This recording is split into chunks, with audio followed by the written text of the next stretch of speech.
Keegan is the Moinian Assistant Professor of Asian and Middle Eastern Cultures at Barnard College of the Columbia University. His research focuses on the intersections of Islamic thought and Arabic literature.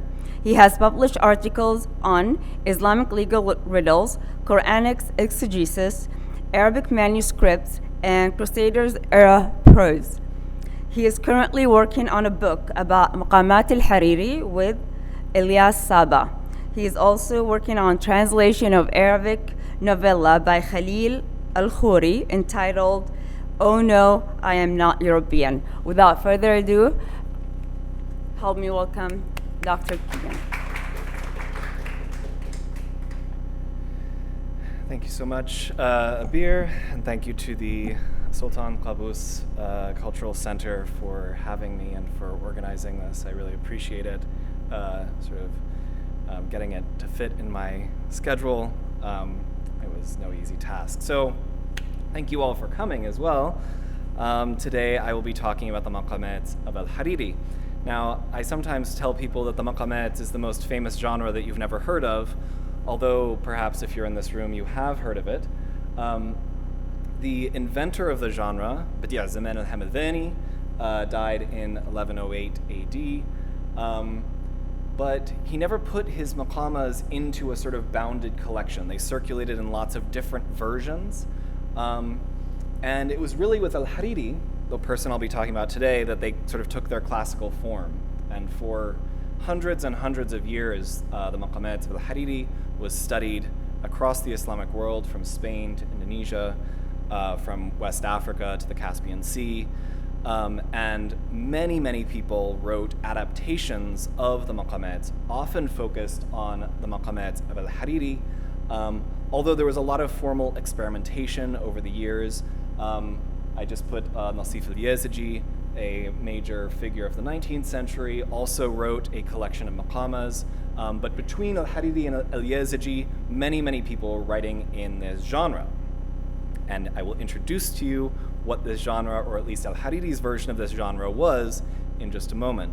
But let me just say, for the past several years, I've been studying the reception of the Maqamat of Al-Hariri, this book that I'll be speaking about today, and how it became one of the most famous texts of Arabic prose, how it became a classic across the Islamic world from the 1100s down to the 1800s.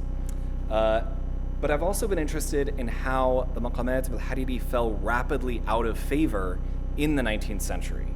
In the 19th century, it became a sign, people saw it as a sign of cultural decadence and decline, and a lot of people preferred Al-Hamadani to Al-Hariri. So sometimes people are surprised that it was Al-Hariri, not Al-Hamadani, that has, hundreds and hundreds of manuscript copies across the world, whereas Al-Hamadani has only a handful.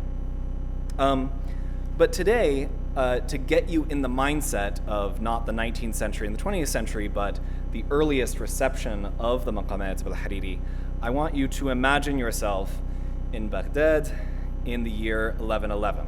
It is February, Sha'ban 504,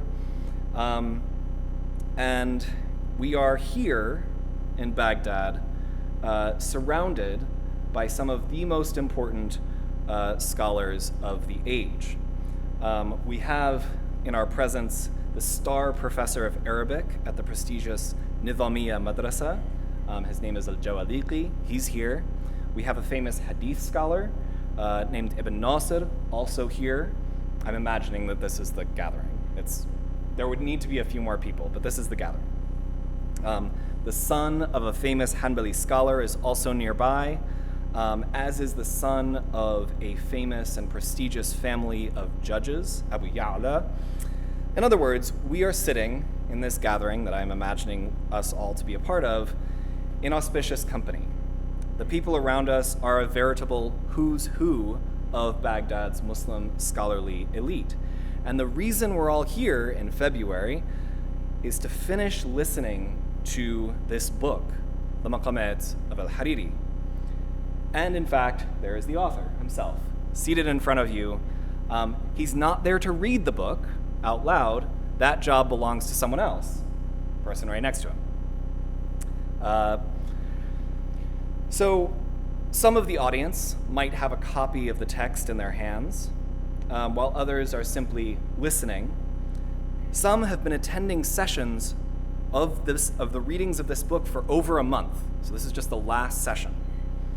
But others are new arrivals who have just heard about the buzz surrounding this book and have started showing up because they hear that it's something exciting. I imagine this as sort of a watch party for a really important season finale of like a hit show, except that the audience is not this sort of mass culture nationwide audience sitting in their homes individually. It is a group of about 40, maybe 50 people gathered in a single room with the author himself. And yet, this text that you are listening to with these luminaries of the Islamic world will spread, as I've mentioned, from Baghdad to Spain and Central Asia within 2 years. So it spreads incredibly rapidly for manuscript culture. So what is this book? What is the Maqamat about? It is called the Maqamat Abi Zayd as-Saruji, the standing sessions of Abu Zayd as-Saruji, but it's more often known as the Maqamat Al-Hariri after its author. Al-Hariri is that guy who's sitting up front next to the man reading the text aloud, and Al-Hariri himself is a famous grammarian who is, for some mysterious reasons, also involved in the postal system, which in this period, if you're involved in the postal system, it's less about delivering ordinary people's mail and more about being involved in coordinating the spy network of the Seljuk sultans. So Al-Hariri is also a major landowner. He's a rich, wealthy guy, and he has massive sort of land holdings around Basra, but we're here in Baghdad, and I can't say for sure, but we might actually be sitting in Al-Hariri's house or his courtyard as we listen to the last installment of his new book. Now, the book itself, the Maqamat of Al-Hariri, is a collection of 50 stories about an eloquent rogue named Abu Zayd as-Saruji. Every story is narrated by the same man, Al-Harith ibn Hammam, and Al-Harith is a sort of conventional man who both narrates and participates in these stories. He's not really a rogue, he's sort of the straight man to the con man, Abu Zayd. So, as for Abu Zayd, the rogue, it's important to know that he is both eloquent and erudite, and he is a man of many disguises. Sometimes he is a preacher, like over here on the left, and sometimes he is a litigant at court. He can dazzle his audiences with his speeches, palindromes, riddling fatwas, and his ability to improvise witty words and even poetry. In fact, the Maqamat switches back and forth between prose and poetry all the time.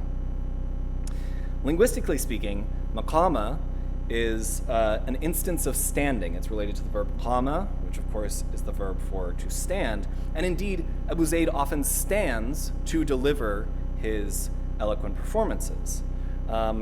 There's a new translation of this text called The Impostures, which is a clever way of evoking both the linguistic meaning of the word, a kind of posture, standing, and the content of the work, which is full of cons and impostures. To give you a sense of what the stories are about, I will turn to the first Maqama, Al-Maqama al-Ula tu'raf bis-San'aniya, the standing session of Sana'a. Now in this story, Al-Harith has just arrived in Sana'a and he is hungry.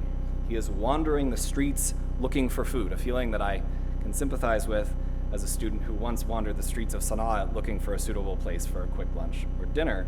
But instead of food, Al-Harith comes across an eloquent preacher who is feeding his audience with a steady diet of asceticism. The preacher is standing in the street and warning his audience about the precarity and instability of this world. The dunya and the goods and pleasures within it are temporary. Al-Harith sees the preacher finish his sermon of ascetic wisdom and then collect the alms of the enthusiastic crowd. They sort of shower him with money. And the narrator seems concerned or perhaps intrigued when he sees that the preacher departs in such a way that seems designed to keep anyone from following him. So Al-Harith is determined to follow him and find out what is happening and what he has to hide. So he follows the preacher slips into a cave, and the narrator pauses and then charges in. And he finds this pious ascetic preacher sitting with his disciple, indulging in wine and meat, hardly an ascetic's meal. And Al-Harith asks, "Ayakunu dhaka khabaraka wa hadha makhbaraka?" Is that what you say and this what you do, or is that your story and this your reality? Al-Harith then demands to know, right? So you've got Al-Harith barging in, Abu Zayd and his disciple. Abu Zayd then demands to know who this man is, and the disciple tells him, "This is Abu Zayd, the most eloquent man of the age." Later Maqamas repeat this scene of recognition with many variants. But it's important to note that in this scene, although he's very upset when he sees this sort of ascetic preacher indulging in wine and meat, in other stories, he's not always so upset that Abu Zayd is being a trickster. So, for example, another Maqama number 33, the trickster is begging eloquently, so he's playing the beggar, asking for charity, feigning a disability. And when Al-Harith recognizes that this is not just a beggar, but in fact Abu Zayd as-Saruji, who he knows from all these other encounters, he considers censuring him and then changes his mind and joins Abu Zayd on his travels for 2 years. This is them traveling together. So sometimes, in fact, Al-Harith recognizes Abu Zayd before Abu Zayd has managed to dupe his audience.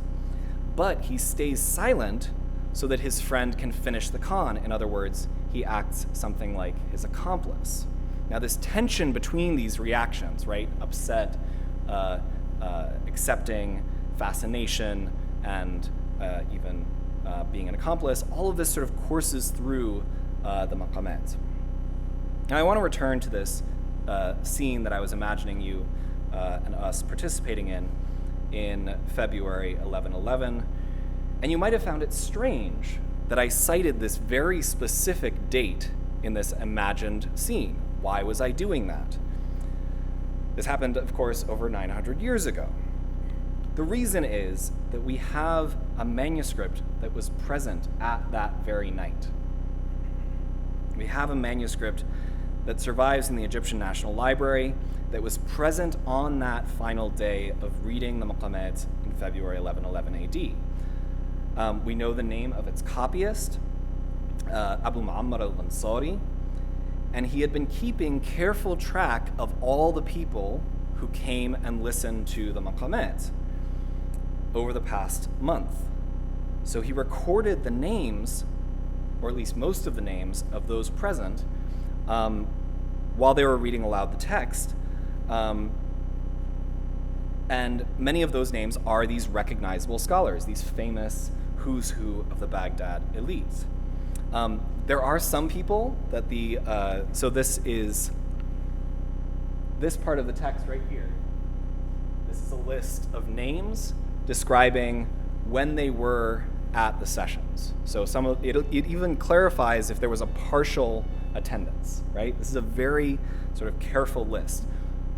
Although the copyist does not know or does not think it's important to record all the people who were there, he does say that there were also just a group of people, jama'a min al-ahl, somewhere around, right? Now this is what is known as an audition certificate from hearing, auditing, or sama', the sama'at. It is a record of who heard the text, and it is a practice that's usually associated with the study of the stories of the Prophet Muhammad, known as the Hadith. But here we have it for the Maqamat.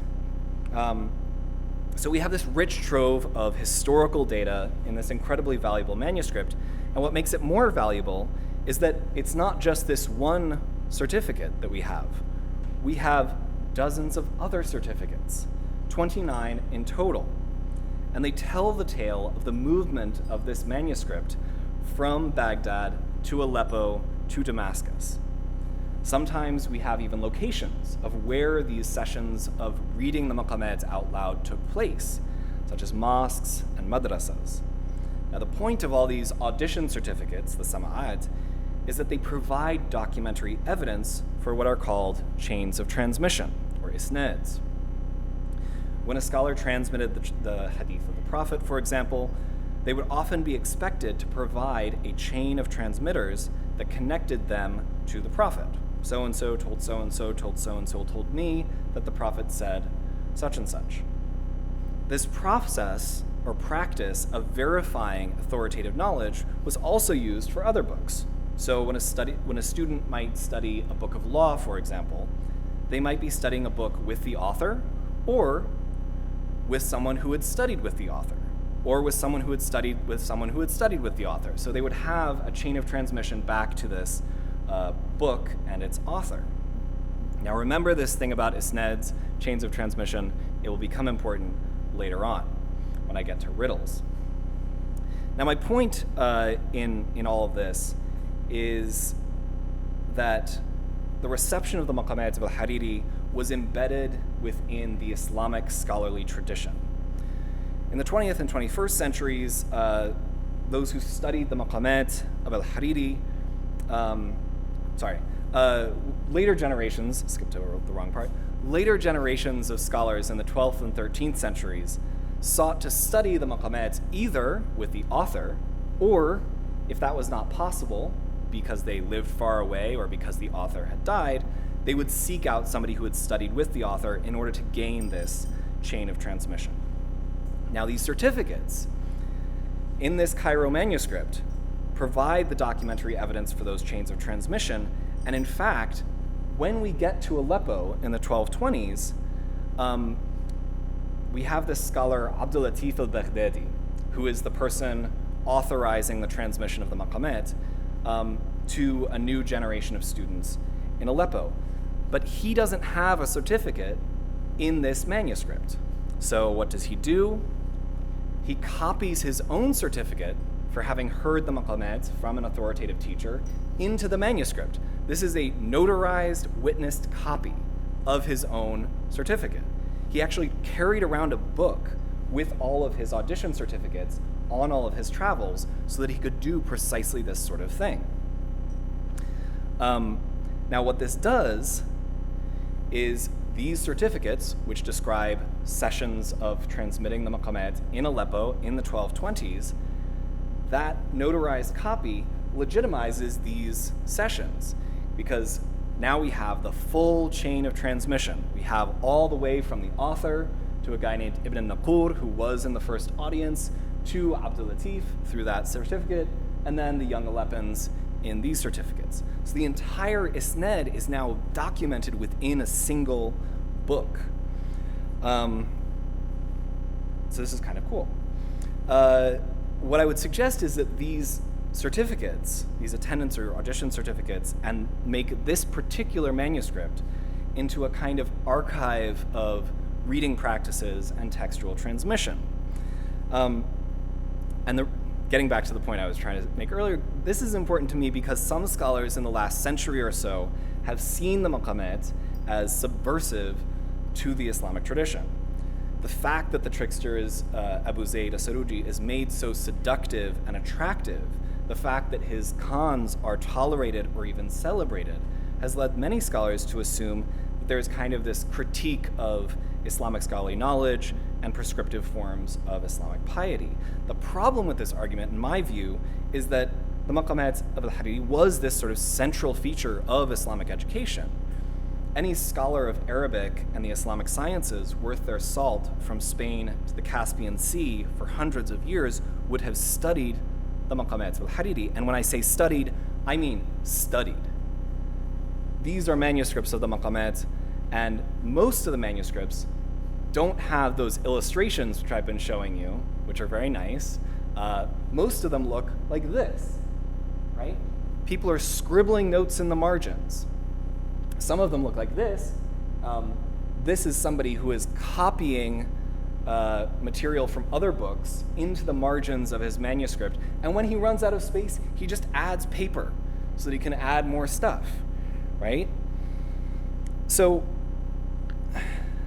now you might say, okay, how do these marginalia get there? Maybe some people are just studying this on their own and adding definitions as they go. I have a smoking gun that shows us that there is at least some of this marginalia that is coming directly from teachers telling their students what these words mean and students writing them in the margin. This is a Princeton manuscript which tells us the definition of ahsha, جمع الحشا وهو الناحية ما في البطن كالكلب, and then he crosses that out and says كالقلب. Now, this is a definition of the insides, which is what you find in the belly, like the dog.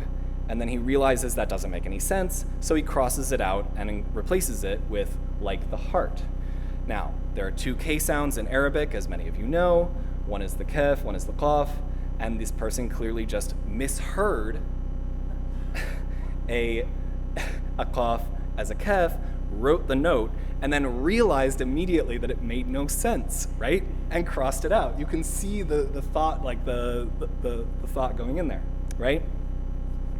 So at the same time, what we have is not just oral commentary and scribbling in the margins. In addition to that, we have scholars writing separate books that are billed as commentaries on Al-Hariri's Maqamat.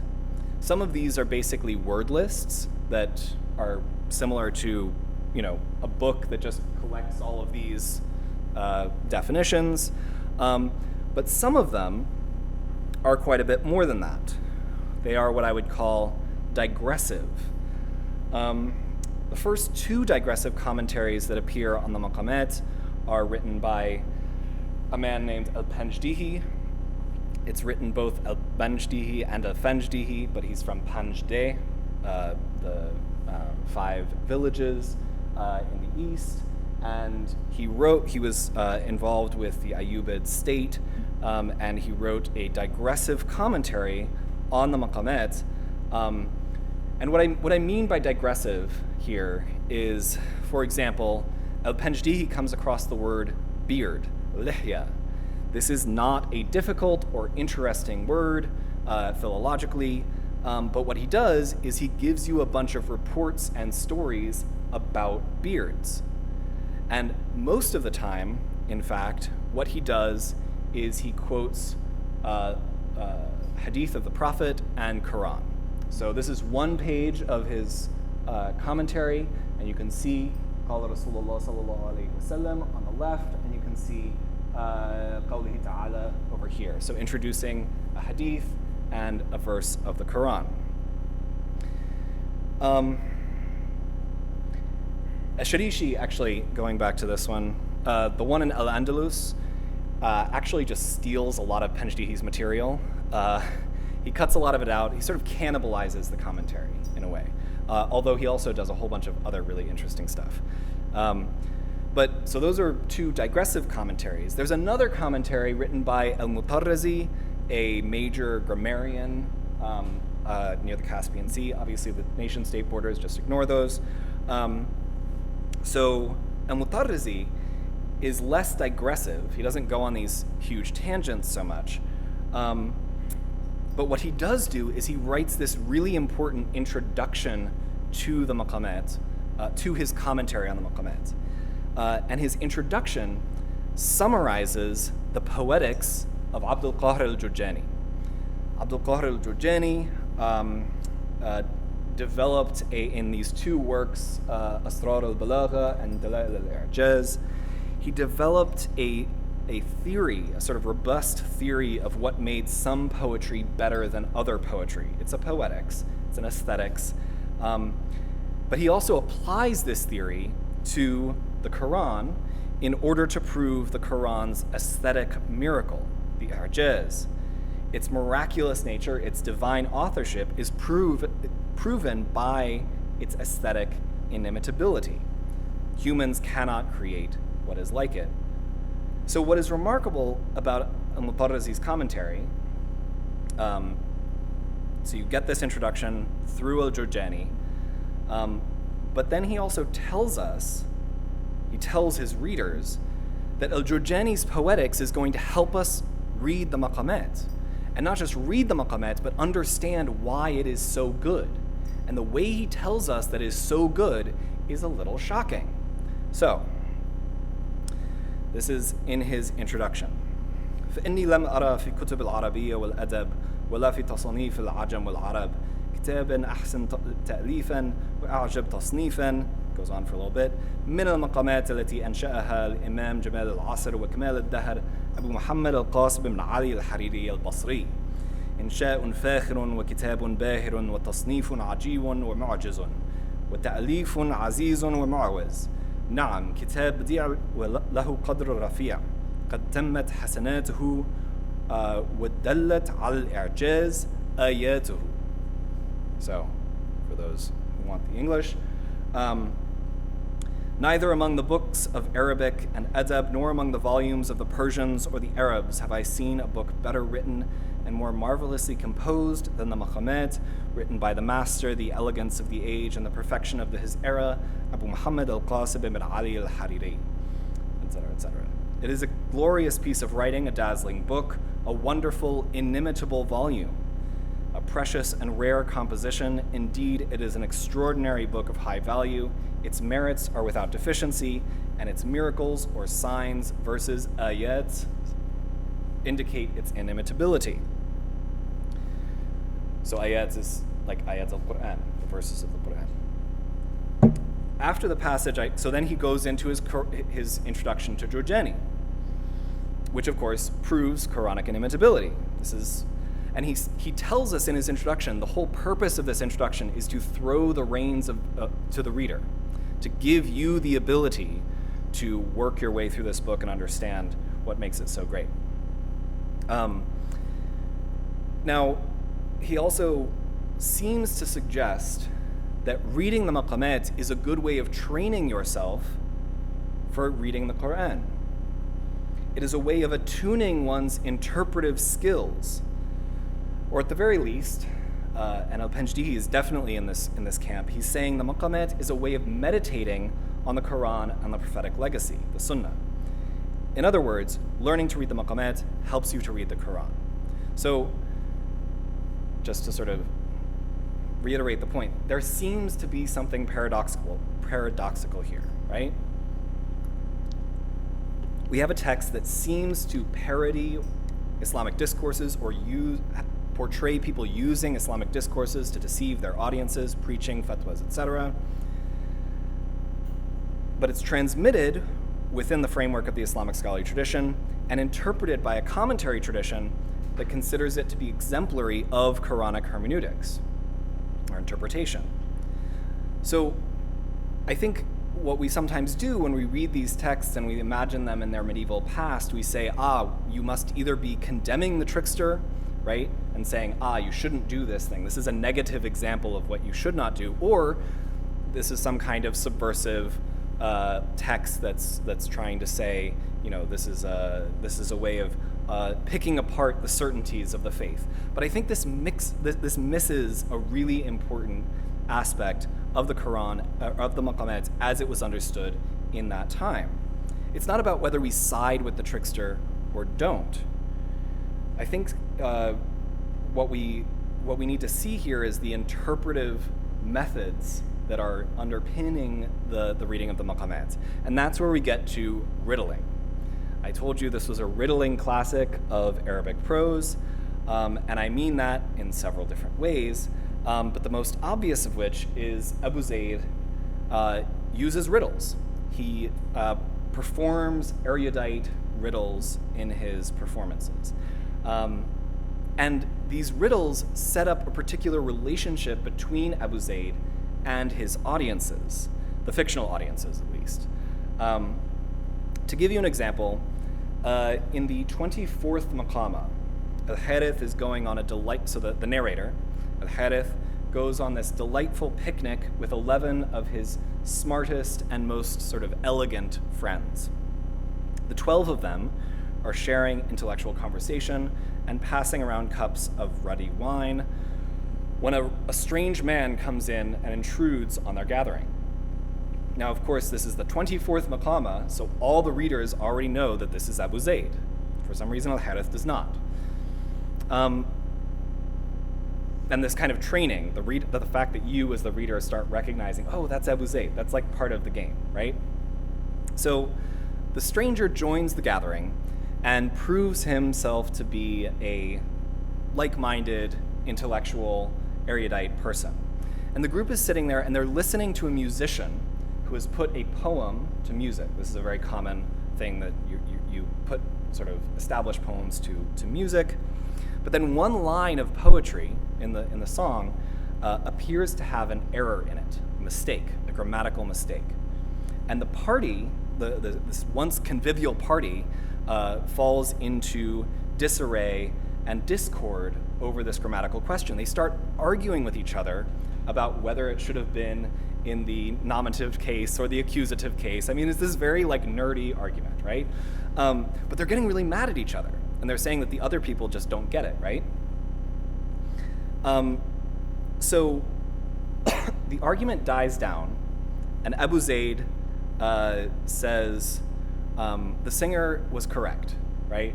Comes to the singer's defense, but he does so by saying that all parties in the dispute were correct about whether it was in the nominative or the accusative case because it depends on how you parse the sentence. In particular, it depends on what is implicit or unstated. This is, in Arabic grammatical terms, the muqaddar or taqdir, right? So what is implied. So the stranger has claimed to have this superior grammatical knowledge, but how does he sort of prove that he's worthy of making this judgment?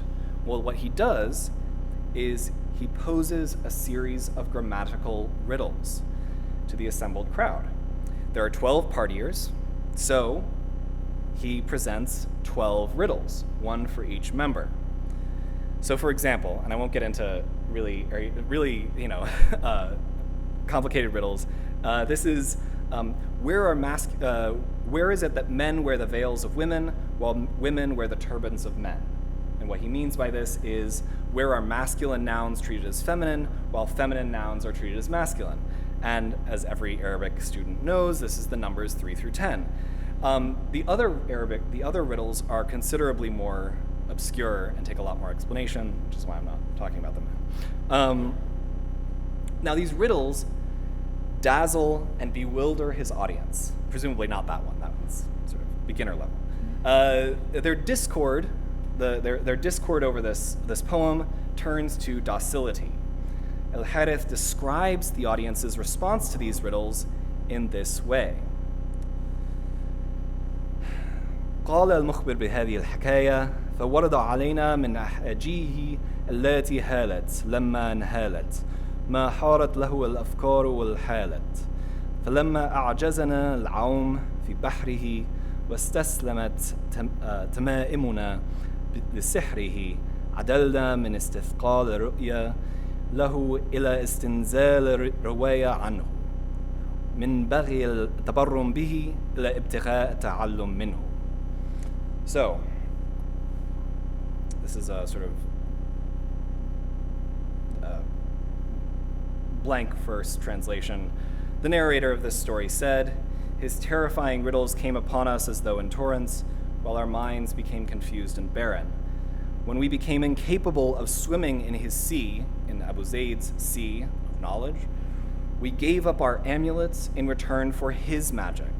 We gave up weariness at seeing him, for calling for or asking for a line of transmission, a rawaya from him, unjust annoyance at him for desiring to learn from him." So it's important that what the audience wants is a rawaya, a recitation or a transmission. That is, they are looking for an isnad to Abu Zayd for the solution to these riddles. This is the same activity of authorized transmission that we saw earlier with the students of the Maqamat who sought a chain of transmission to the author Al-Hariri. Now, after dazzling his audience Abu Zayd, quote, revealed the secrets of his riddles and the marvels of his eloquence, which cleared off the rust from our minds. So, in the scene, he solves each of these riddles for his audience, but we don't get the solutions right away. The solutions aren't there in the story.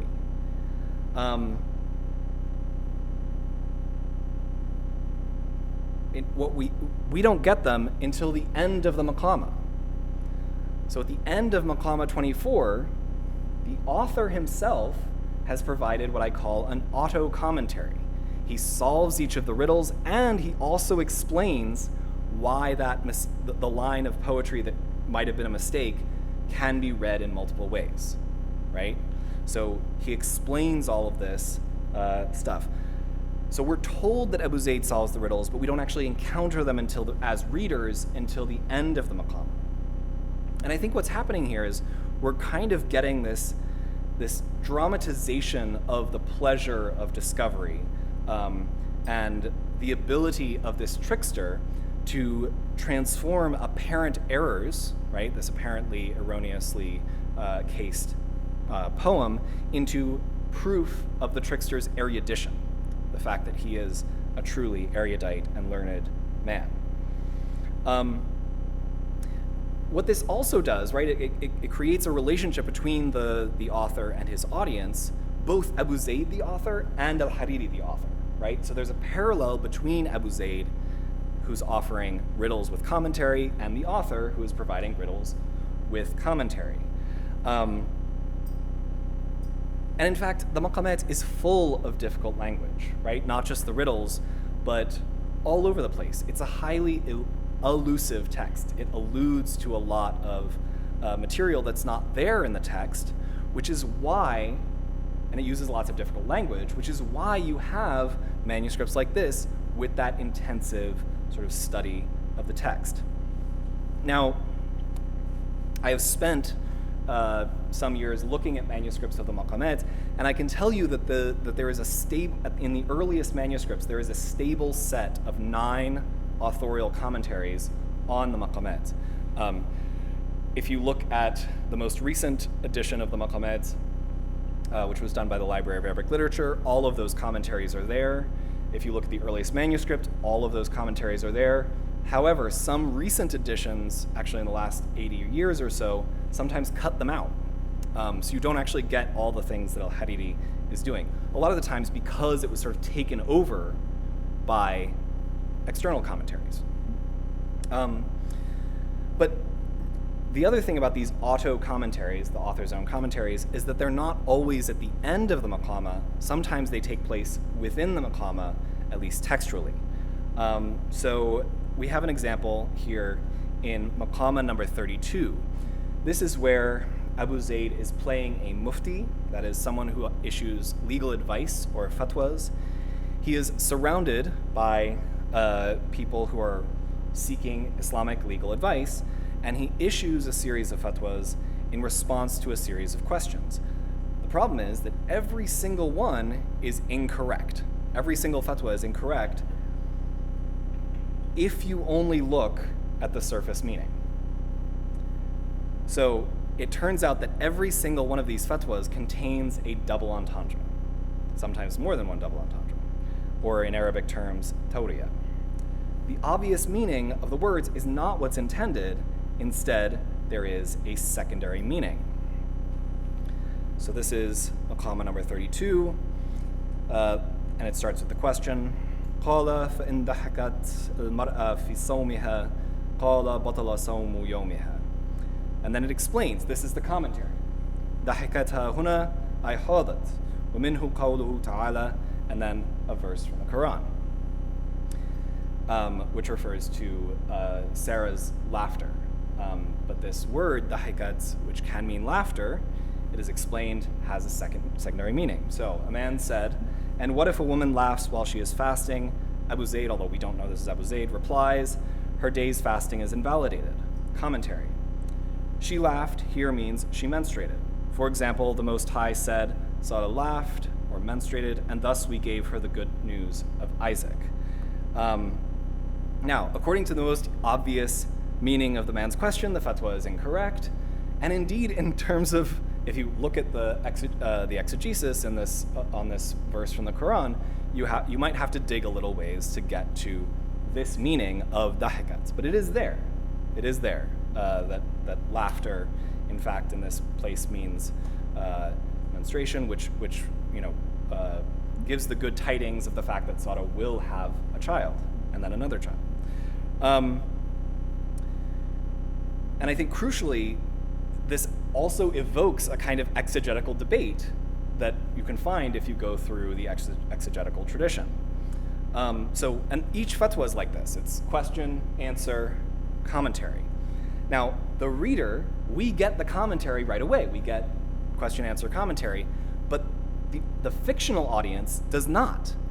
We know this because Al-Harith, once he listens to all the fatwas, follows Abu Zayd, as he does in the first Maqama. He follows Abu Zayd and he confronts him, says, "Oh, now you're a faqih, now you're a legal scholar. What's the deal, right?"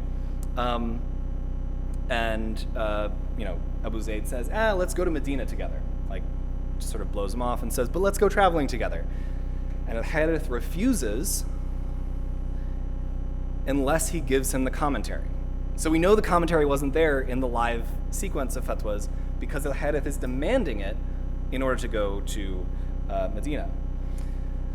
So here we have a pretty clear case of Abu Zayd parodying an Islamic discourse, the fatwa, and providing some apparently subversive or at least erroneous advice.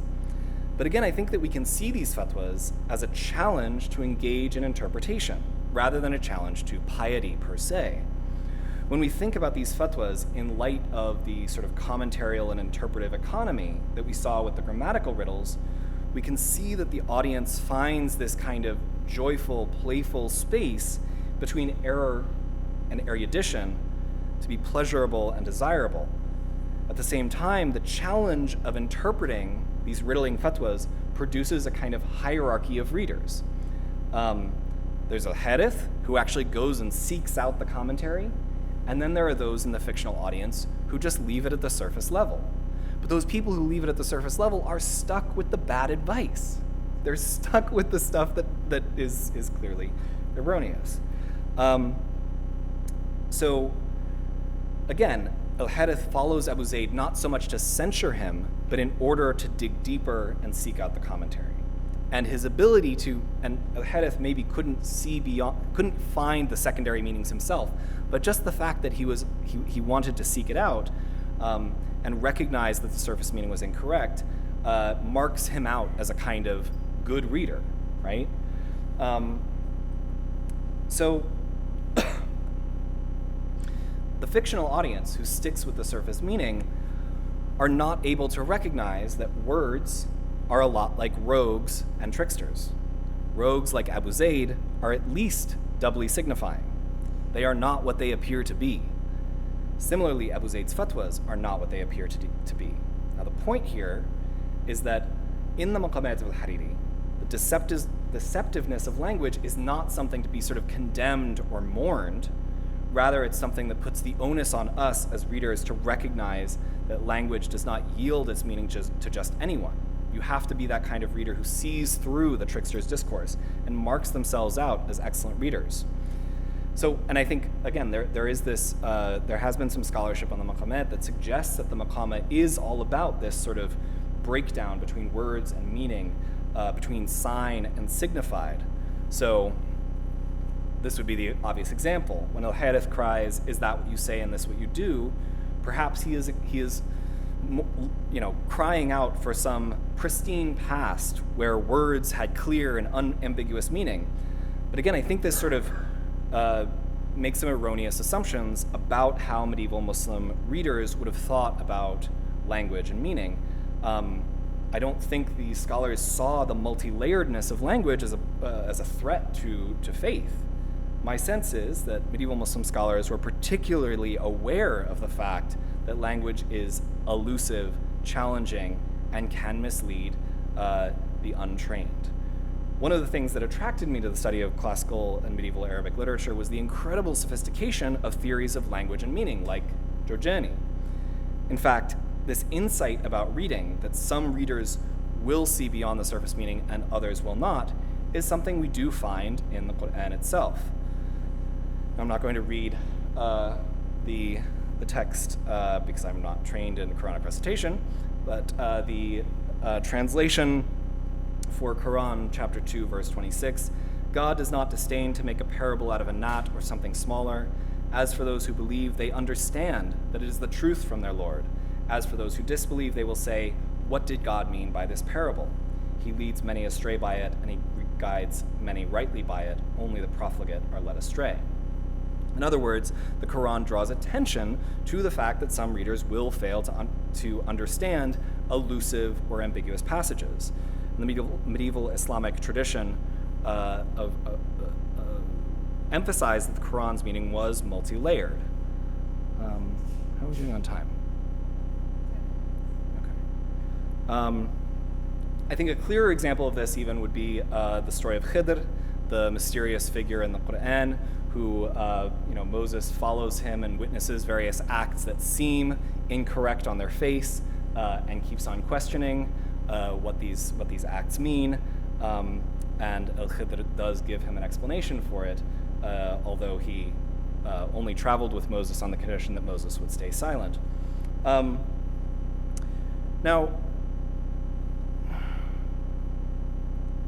let's go beyond that. Going to